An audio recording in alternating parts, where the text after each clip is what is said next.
లేత మనస్సులకు బాల్యం లేకుండా చేసిన చట్టాల డొల్లతనాన్ని, మానవతా విలువలకు అర్థం తెలియని నేతల నీచత్వాన్ని, లక్ష్యాలు మరచి ఆశయాలు వదులుకునే రాజకీయ పక్షాల అవకాశవాదాన్ని అతడు ప్రత్యక్షంగా గమనించాడు.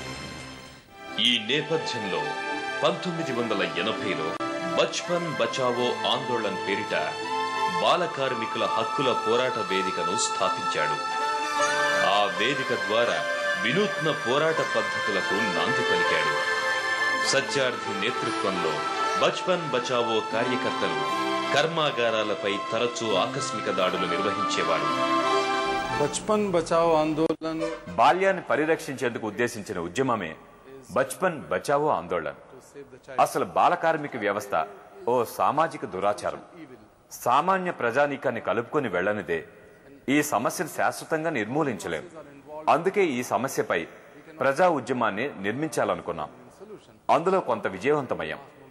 బచ్పన్ బచావో ఆందోళన్ 67,000 మందికి పైగా వెట్టి కార్మికులకు విముక్తి ప్రసాదించింది. వారిలో 40,000 మంది వెట్టిలో మగ్గుతున్న చిన్నారి కార్మికులే. సుప్రీంకోర్టు జాతీయ మానవ హక్కుల కమిషన్ ద్వారా కొంత సాధిస్తే మేం ప్రత్యక్ష చర్యలతో మరికొంతమంది బాల కార్మికులను విముక్తి చేశాం. But also by the direct action. అదే ఏడాది ఆయన రాతిగనుల్లో బండబారిపోతున్న బాల కార్మికుల జీవితాలను పరిశీలించాడు. హర్యానాలోని ఫరీదాబాద్, రాజస్థాన్లోని రామ్గంజ్ మండిల్లో నెలకొన్న దారుణ పరిస్థితులు అతన్ని కలచివేశాయి. క్వారీ యజమానులు బాల కార్మికుల పట్ల నిర్దయగా వ్యవహరిస్తున్న రోజులవి. అక్కడ బాల కార్మికులకు ధిక్కార స్వరం లేదు, ప్రశ్నించే గళం లేదు, నిగ్గదీసే బలం లేదు. రెక్కలు ముక్కలు చేసుకోవడం తప్ప హక్కులు, వేతనాల లెక్కల గురించి అడగని అమాయకులు. సత్యార్థి వారందరినీ సంఘటితపరిచాడు. స్టోన్ క్వారీ వర్కర్స్ యూనియన్ స్థాపించారు. వారిని సంఘటితపరచి ఉద్యమాలు నిర్మించారు. కొన్ని విజయాలు సాధించారు. ఫలితంగా నేడక్కడ కొత్తగా చేరే బాల కార్మికుల సంఖ్య గణనీయంగా తగ్గింది.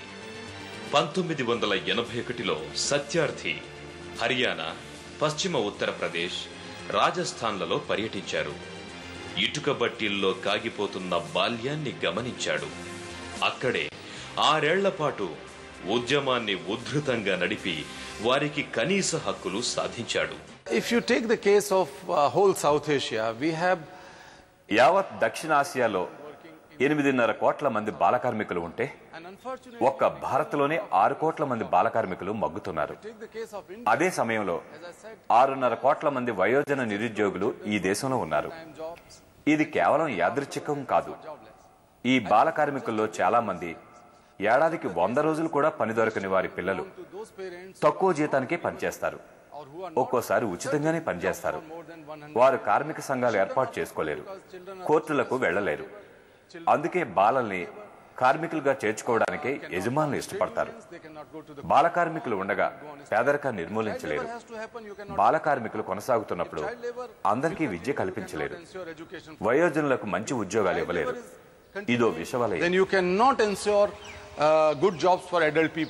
తమిళనాడు రాష్ట్రం శివకాశి. తల తాకట్టుకు ఆ పట్టణం నిజమైన నిర్వచనం. తాము చేయని తప్పులకు, తల్లిదండ్రులు చేసిన అప్పులకు 1,50,000 మంది బాలల జీవితాలు అక్కడ తాకట్టులో ఉన్నాయి. వారి బతుకులు అధపాతాళంలో కూరుకుపోతుంటే బయటి ప్రపంచంలో తారాజువ్వలు నింగికి దూసుకెడుతుంటాయి. సత్యార్థి ఈ అమానుషాన్ని తీవ్రంగా గ్రహించారు.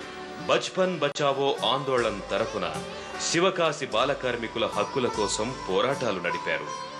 బాలల వెట్టి చాకిరిని నిరసిస్తూ 1983లో సర్వోన్నత న్యాయస్థానంలో వ్యాజ్యం వేశారు. కనీస వేతనాలకు నోచుకోని కార్మికులంతా వెట్టి కార్మికులేనని కోర్టు ఇచ్చిన తీర్పు సత్యార్థిలో నూతనోత్సాహం నింపింది. ఆయన న్యాయ పోరాటం విదేశాల దృష్టిని ఆకర్షించింది.